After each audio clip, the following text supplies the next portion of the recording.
My ex-husband's girlfriend wanted some of the expensive jewelry inherited by my daughter, and now she's pissed because I wouldn't let her have it. I and my ex, we'll call him Joe, were high school sweethearts, started dating when we were 17, married at 19, and divorced 20 years later, so going on 2 years now. We have an amazing daughter, Sarah, who is 8 and has adjusted really well to the separation. Joe and I get along great. The divorce was amicable, and we're still good friends. It's not like we hang out alone or anything, but we don't argue or fuss at each other. We help each other out and just generally have each other's backs because, at the end of the day, our number one priority will always be Sarah and doing what is best for her. We've both moved on and are in serious long-term relationships with other people. His girlfriend, Lily, is great and really good for him. I have never had any conflict with her and enjoy spending time with her when we all get together for holidays and other important events or celebrations, until last week. Joe's parents passed away within a month of each other last summer, and it was devastating for all of us. Even though Joe and I had already been divorced for about a year, they still treated me like family, and I loved them dearly. Joe and Lily hadn't started dating yet, so she never met them,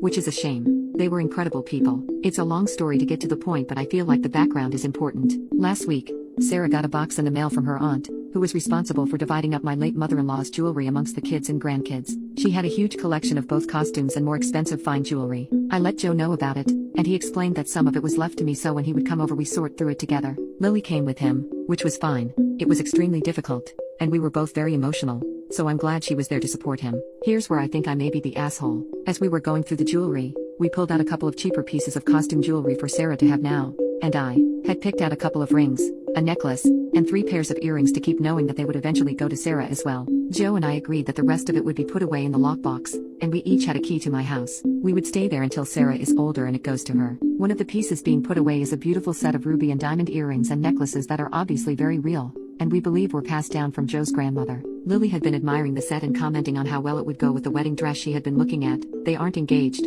or even with some of her date night outfits. Joe didn't say anything to her in response, and when she put them down, I wrapped them back up and put them along with the rest of the jewelry in the lockbox. Since then, Lily has texted me multiple times asking about them and if she can borrow them. At one point, she accused me of just wanting them for myself and pointed out that Joe and I were divorced and I didn't have any right to keep them. She has also said that when they get married, the jewelry will legally be part of their marital assets anyway, so I'm just putting off the inevitable. I'm not planning on wearing them. Per my agreement with Joe, I'll wear the pieces I picked out, and the rest will stay put away for Sarah. I have zero intention of taking any of it out unless necessary, and even then, I'll let Joe know what's going on with it. Joe has been radio silent, and I haven't said anything because I don't want to cause any conflict that could have an impact on Sarah. So am I the a-hole for not giving in and letting Lily have some of the jewelry meant for my daughter? Update: I'm definitely going to get it all moved into a safe deposit box this week. I'm going to let Joe know what I'm doing. I don't think there will be any pushback, and I'll talk to lawyer about how best to go about safeguarding all of it. I know I need to have it all appraised sooner rather than later, so I guess I'll be looking into that this week as well.